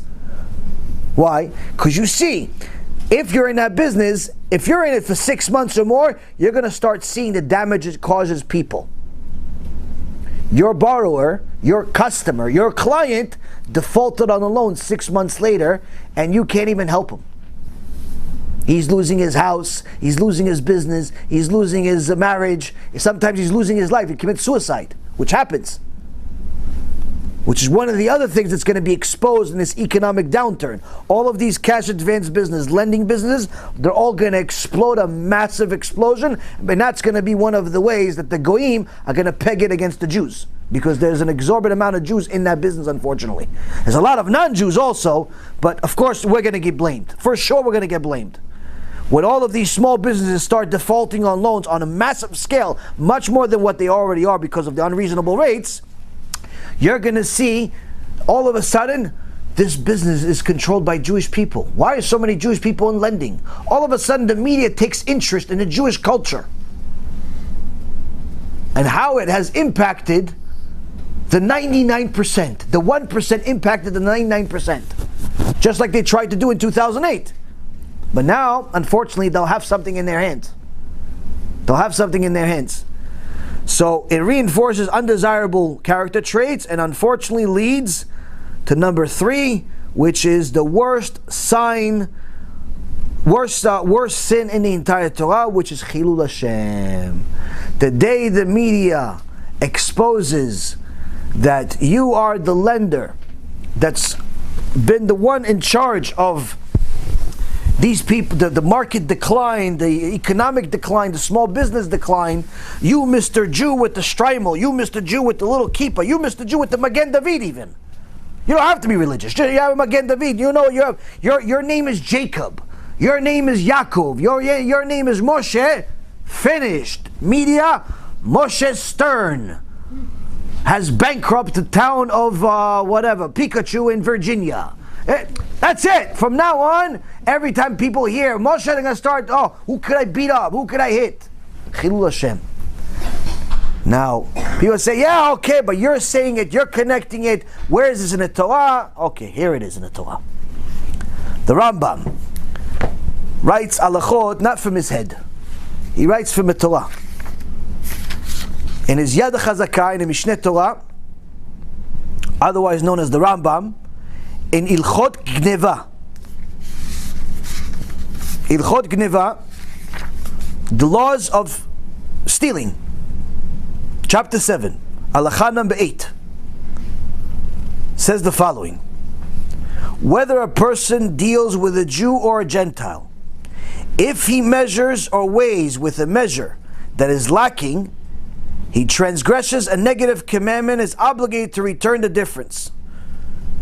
It says whether you are stealing from a Jew or a Gentile, you have to return the money. Good luck convincing all of these thieves that have been making millions on the back of people for the last couple of decades from this business, especially the last 5 or 10 years. Then he continues, similarly, it's forbidden to deceive a Gentile with regards to an account. Instead, one must reckon carefully with him. As it says in Leviticus 25:50, you should reckon with your purchaser. He says, you're not even allowed to mislead a non-Jew. In fact, you should be even more careful with him. Even more careful with him, even if he's an Ovet Kochavim, even if he's an idol worshiper. Like you can't say, no, but he's a bad non-Jew. No, even if he's the worst non-Jew. An Ovet Kochavim, an idol worshiper, you actually have to be even more medaktek, more precise with the accounting that you're doing with him, with the forms that you're doing with him. Because no, if he signed the agreement, that means he agrees. No, my friend, you cannot do that. You know you wouldn't sign this agreement if you knew what it entails. You would not sign to 40-50% a month if you understood what it actually means. This guy is so desperate, he's not even calculating it. You're taking advantage of his desperation, you're a predator. Now what does this say in the Torah? So Rambam continues, and he says, this applies with regards to a Gentile who's under your control. Surely that applies to one who's not under your control. Meaning this law is even if this Gentile is your employee or your slave or anything, you can't take advantage of him, needless to say, if he's not, if he's just a customer. A person who performs such deceit is included among those about whom it says in Deuteronomy 25:16, they are an abomination unto God, all who do these things, all who act crookedly. This, Rabotai, puts this particular sin in a different class. What class? A person that sins here is now sinning the 10 Commandments. How so? Halakha number 12 explains it. Same place, chapter 7. The punishment for a person who uses false measures is greater than the punishments of a licentious sexual behavior. For this is a sin between a person and his colleague. And this is a sin between a person and God, meaning if a person is immoral, he's sinning between him and God. But you steal from another person, Jew or Gentile, he says you're between another person. This you don't even need the Torah to tell you. It's much worse. The crime is much worse, Hashem says. And the Rambam continues, says, whoever denies this mitzvah of just measures, meaning of honest business, is considered as if he denied the exodus from Egypt, which is the first of God's commandments in the 10 Commandments. You're dishonest in your business, you're violating not just the Torah, you're violating the first commandment of the 10 Commandments. I am the God that took you out of Egypt. It's like you denied the entire Torah. Oh, where does it say in the Torah? Oh, Rambam. Do you know Rambam? Everybody knows Rambam. Even the Goyim know Rambam. They have a statue in Washington of the Rambam. That's the halakha. Conversely, one who accepts this mitzvah of just measures is considered as if he acknowledges the exodus from Egypt, which brought about all of God's commandments. A person who's honest in business is somebody that's as if he's fulfilling the Torah, the whole Torah. Why? This person is admitting that HaKadosh Baruch Hu is watching the business. So a person that does tshuva for such a thing is a very, very big deal. Very hard though. Very, very hard. Now, when a person is addicted to money and materialism, it is very hard for him to do tshuva for such things. And he'll continue crying ignorance. He'll continue, saying it's not fair, how I'm going to make a living, how I'm going to pay for the yeshiva, how I'm going to pay for this, how I'm going to pay for that. The reality is, Rabotai, you're going to have to pay for it one way or the other, either in this world or the next world. And that's one of the things that HaKadosh Baruch Hu is doing people a favor. He's doing people a favor by bringing some of these things. So you'll notice that anyone that's in unkosher business is going to already start getting parts of the suffering that this Parashat Bechukotai says that they're going to get. That these sins, these 7 sins have a certain, come in a sequence, and there are certain things that a person is going to suffer because of them. 1, depression. 2, overexcitement. Something happens. Whoa, what happened? Oh, well, he said the market's going to go down. Sell everything. Sell. Relax. Just think about it for a second. Don't. Everything they get overexcited. They have no nerves whatsoever. They can't handle anything. Good news or bad news. Daughter tells him, Abba, I'm getting married. Oh, who is it? What? You sure? You want me to get married? No, I'm going to stay in your house for the next 40 years. What do you want me to do? Oh, I'm getting divorced. No, what happened? The guy's hitting me. Yeah, but me. Like, they can't make any decisions. They're all excited about too much over everything. No nerves, nothing. That's lots of suffering for people like that. They suffer from depression. It doesn't matter. Good news, bad news, they're always Tisha B'Av. Destroyed outlook and hopelessness. You'll plant your crops in vain because your enemies will eat them. You'll have the idea, Hashem Yishmael, not you, all the wicked people. They're going to have the idea, but guess what? The money will be made from somebody else. Somebody else is going to make it. You'll come out with the cure for corona, but some goy is going to make the money from it. You'll come out with the iPhone, next iPhone, but somebody else is going to make the money. It's a form of a curse, form of punishment. I'll direct my anger against you, and you will be defeated. Your enemies will dominate you. You will flee with no one chasing you. So we see some of these last three are scary. Why? Because they all happened in the Holocaust. People ask, how come the Jews didn't fight back in the Holocaust? How come they didn't fight back in Egypt? There was more Jews than there were Gentiles there. How come they didn't fight back? Because only HaKadosh Baruch Hu decides if you're going to win or if you're going to lose. Only HaKadosh Baruch Hu decides if you're going to have the strength or you're not going to have the strength. Only HaKadosh Baruch Hu is going to decide if the goy will submit or not. Now for the good news. The good news is, if you are a shomer Torah v'mitzvot that has real bitachon in HaKadosh Baruch Hu, none of what I just said for the last hour matters. Why? If you notice Am Yisrael's history, the only time we got big salvation, we got Yeshuat Hashem, is when it didn't make sense.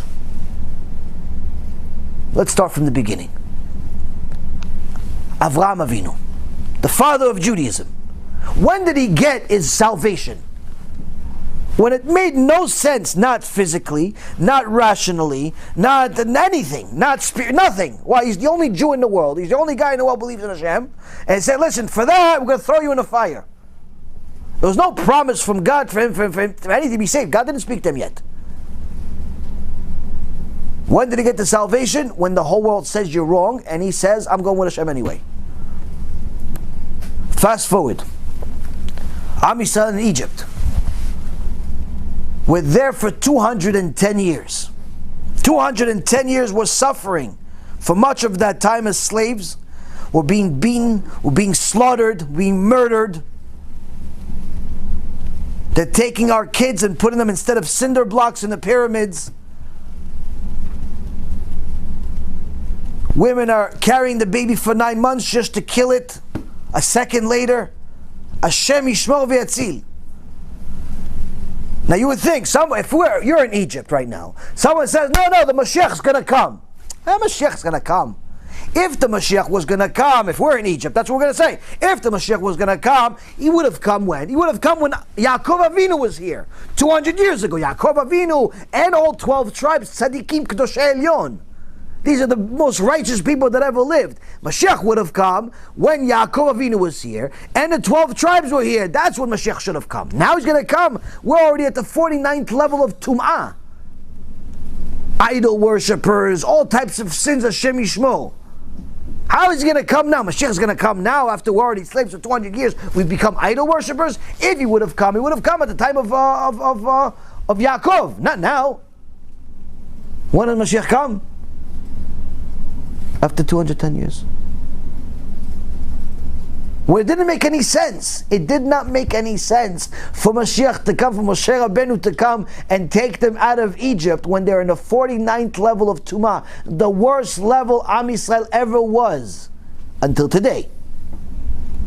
It didn't make any sense. You said, you should have come before. All the tzaddikim were there. Fast forward. Purim. It doesn't make any sense that we got salvation. When did we get salvation? We all made a sin. We all went and hung out with Achashverosh. The rabbis were doing business there. The people were doing business. No one cared that the Bet HaMikdash was being desecrated and made fun of. They were celebrating for 6 months, what? That the Bet HaMikdash wasn't built. And we're going to the party. It didn't make any sense to get salvation at that time. But not only did we get salvation, in one day, in a matter of seconds, we were supposed to get murdered in one day all over the world. That's what Haman's decree was, worse than Hitler's. Hitler was killing us one day at a time. Haman was going to kill everyone in one day.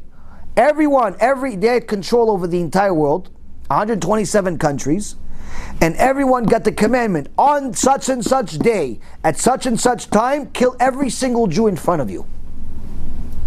No mercy. Law. Meaning you can't not do it. I feel bad. And just to motivate them, by the way, whoever you kill, take his money. They start looking at Jews like they're lunch money. There used to be a cartoon, I remember when I was a kid in Israel, I saw 1,000 times. It was Bugs Bunny. And it was one cartoon where these two guys were like stuck on an island. They were looking at each other. One was a hot dog and the other guy was a hamburger.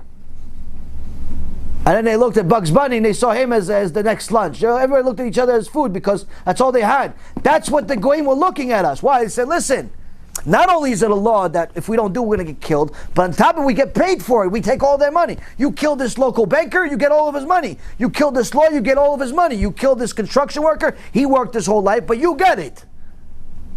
Meaning it's not only a mitzvah for them, it's a mitzvah you get a reward in this world for.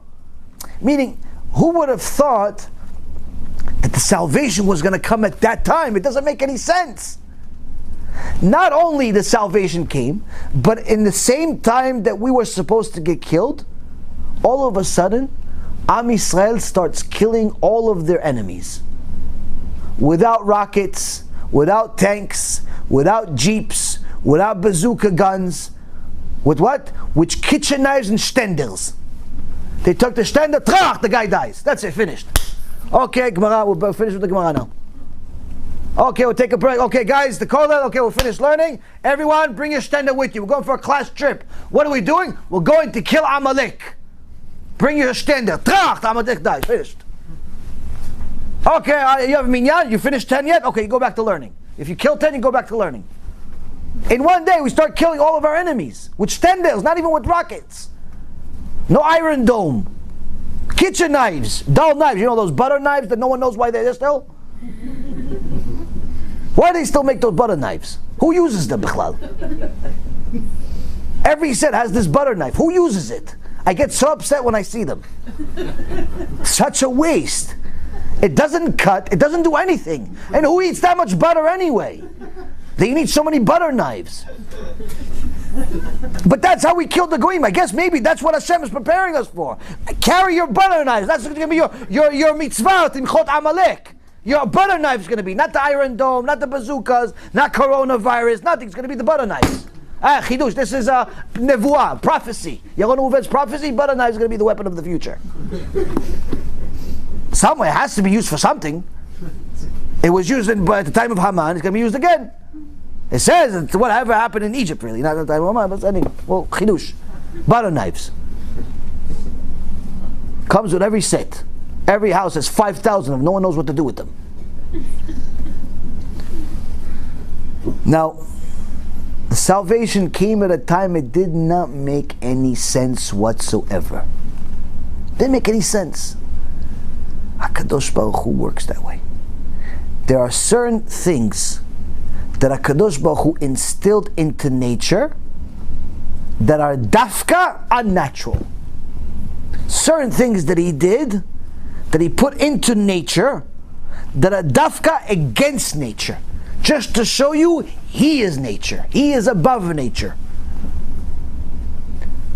For many, many years, for as long as any book has any records other than the Torah, people always thought that water is a relatively simple thing. If the thing shut off, by the way, if it goes down a certain degree, it freezes.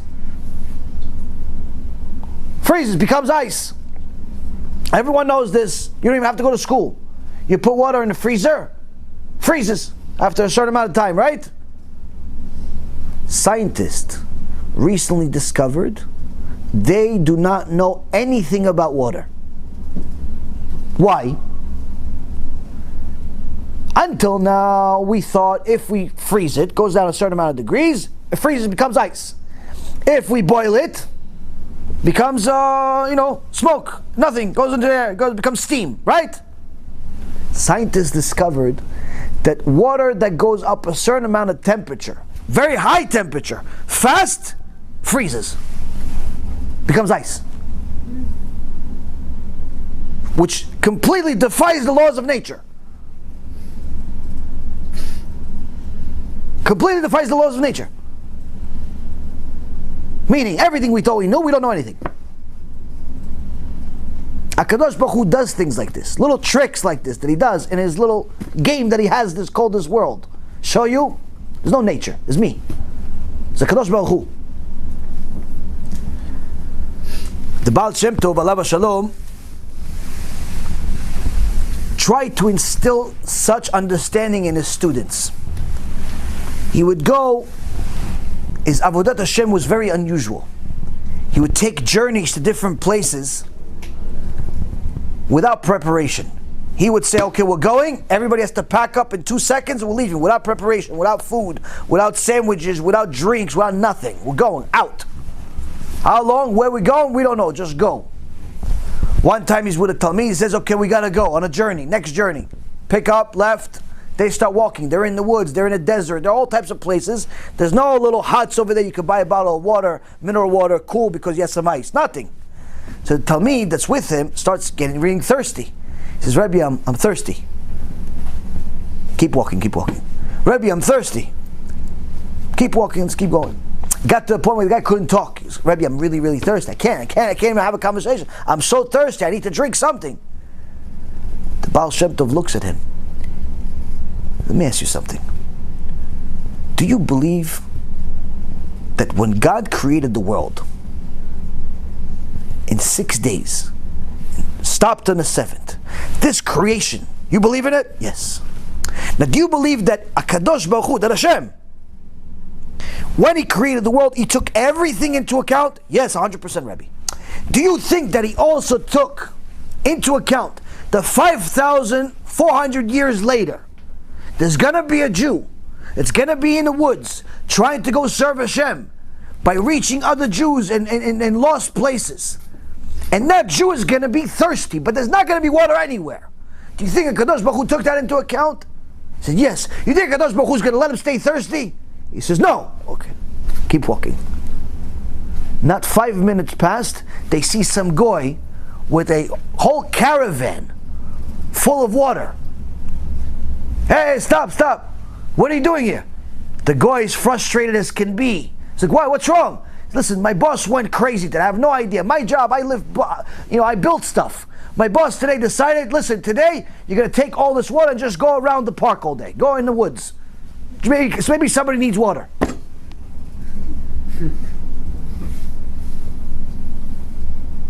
Maybe somebody needs water. Go. Got the water. Why? Baal Shem Tov says, look, if you didn't believe it, you stay thirsty. But the minute you said that you believe that HaKadosh Baruch Hu took everything into account, including the fact that you're thirsty 5,000 years after He created the whole world, meaning He took everything, that means you believed in the Achdut of Hashem, you believed in everything of Hashem, and there's nothing else but Him. And a boteach be'Hashem, chesed yosef avenu. Someone who has confidence in Hashem, has bitachon in Hashem, only kindness will surround him. HaKadosh Baruch Hu changed the world just for you. He made some goy go crazy and decide to take his construction worker and make him a water boy in the middle of nowhere. Just for you. He changed just because of that. The Gaon Mivilna says, that verse that David HaMelech says that someone has confidence in Hashem, only kindness will surround him. He says, pay attention to the fact that it says someone that trusts in Hashem. It doesn't say a righteous person that trusts in Hashem. It says anyone that has real bitachon in Hashem, anyone, even if you're not 100% righteous.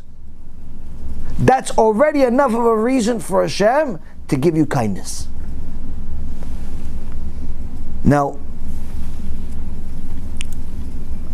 the Baal Shem Tov, on one of his journeys, they ran out of money, they ran out of food, they ran out of everything, and his Talmid was with them, different one, was getting concerned, but to their miracle as usual would happen.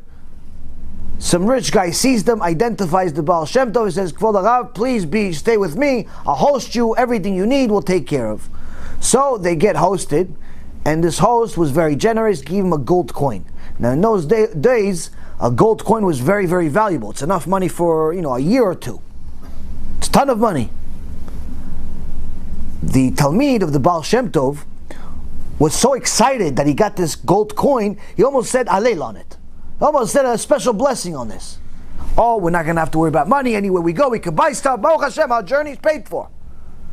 The Baal Shem Tov noticed how much this Talmid was happy over this coin. He told him, listen, get the Gabai of the local Keilah here to come. He gets the Gabai, gives the Gabai the gold coin. He says, listen, this gold coin, divide it into 12. The first half, give it to poor people, orphans, and people that are in need. The other half, give it to people that learn Torah.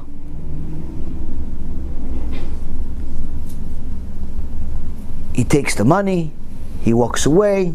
There's money for the poor people, there's money for the Talmidei Chachamim. He's happy. Baal Shem Tov's happy. Who's not happy? The Baal Shem Tov's Talmid. He says, Rebbe, why?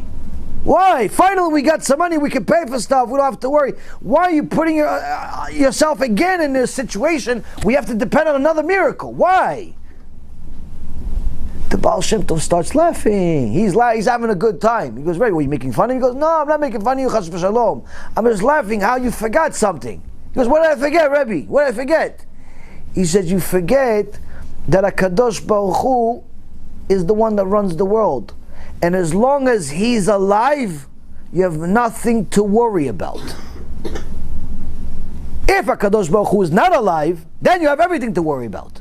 But as long as HaKadosh Baruch Hu is alive, you have nothing to worry about. That's what you're forgetting. That's why I'm laughing. You're thinking that we needed this coin. You forgot HaKadosh Baruch Hu is the one that runs the show. It's something as simple as that is going to help a person make it throughout this next chapter of the journey. Why? Because that type of understanding that HaKadosh Baruch Hu runs the world, that HaKadosh Baruch Hu is the only one that runs the world, and no one else, is going to help a person make all of the right decisions at the right time. What should I do with my money now? What should I do with my house now? What should I do with my tshuva now? What should I do with my learning now? What should I do with my marriage now? What should I do with everything? You're going to know what to do. Why? Because you know Hashem runs the world. A person that has a doubt in who runs the world, he's going to try to beat the system. He's going to try to do things with his own power, with his own strength, with his own mind. No. This rabbi doesn't know what he's talking about. I'm going to buy some call options. I'm going to buy some stock options. I'm going to do this. I'm going to do that. I'm going to do all types of things to beat the system.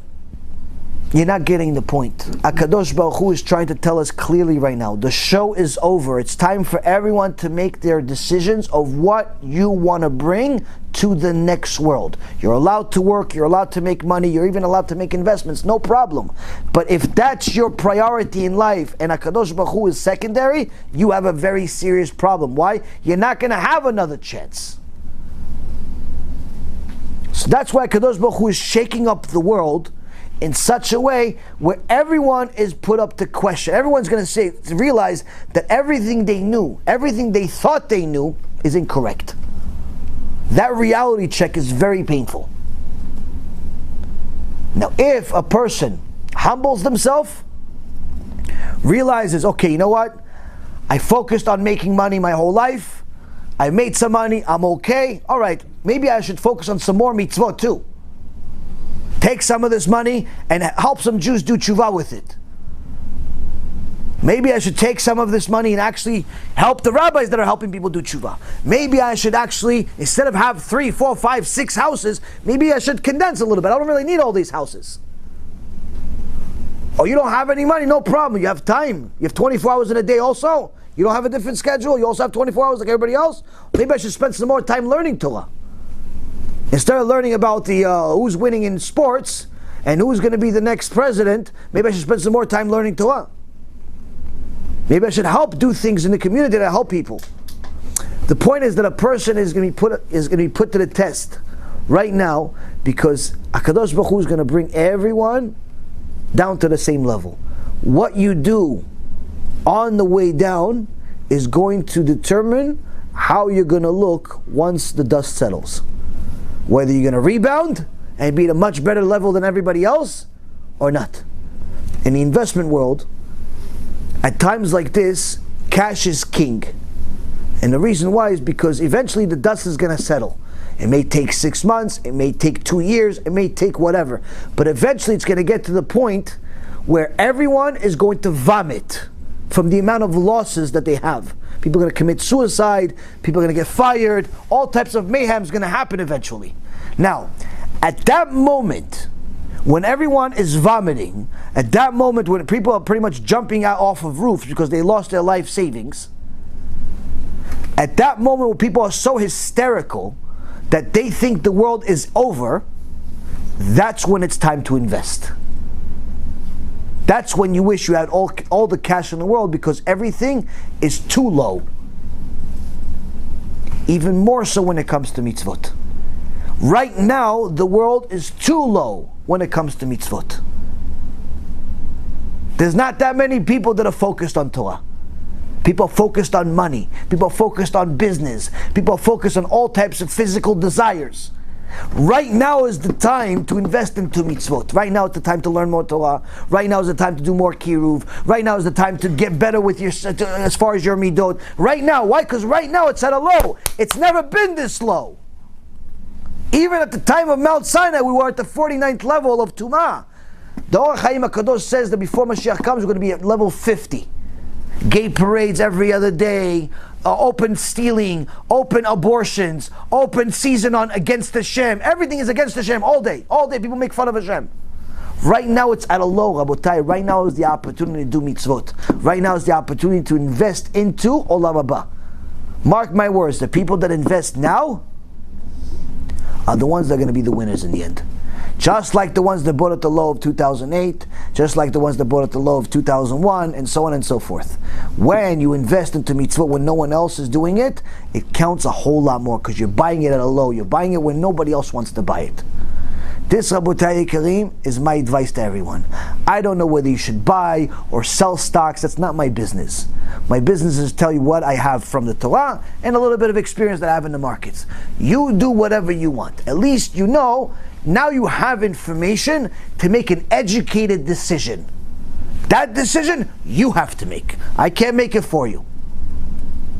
But the key is to at least go into it with your head screwed on right and understand that the show is over. You want to play the game of chicken and continue thinking that things are going to rebound, everything is going to be okay? No problem. You'll see what happens at the end.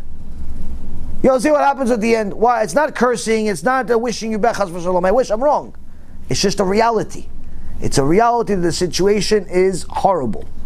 Hashem cannot let this world continue deteriorating that much more You have anti-Semitics running for office in Israel, Nazis running for office in Israel. It doesn't get much worse than that. You got Jewish organizations funding Christian organizations. Religious schools have missionaries working there. I mean, it doesn't get much worse than this. Rabbis writing papers for the acceptance of something that Hashem calls an abomination, homosexuality. Or rabbis say that there's no punishment anymore. All types of things that are mamash the opposite of Hashem. You realize right now we're at a low. Right now is the opportunity to collect neshamot. Do kiruv every way you can. You have money, use your money. You have time, use your time. You have skill, use your skill. Use and take this opportunity to invest while it's still low. Whoever does it is going to be the biggest winner in the world. Whoever doesn't is simply going to regret it. Be'ezrat Hashem, more and more people choose the right thing to do, because that's what the Gemara says to us. Rabbi Eliezer ben Hokenos says to us, what is it going to be that's going to save us from the Chavle Mashiach, from the birth pangs of Mashiach? It says Torah and Gemilut Chasadim. Torah and overwhelming kindness. What is the highest level of kindness? Bringing someone back to Hashem. That's the highest level of kindness that a person can do for anyone else. Because even if you give him money, you can only give him kindness in this world. But if you give him Hashem, you give her Hashem, you're giving him the next world too. Baruch Adonai Leolam. Amen ve'amen.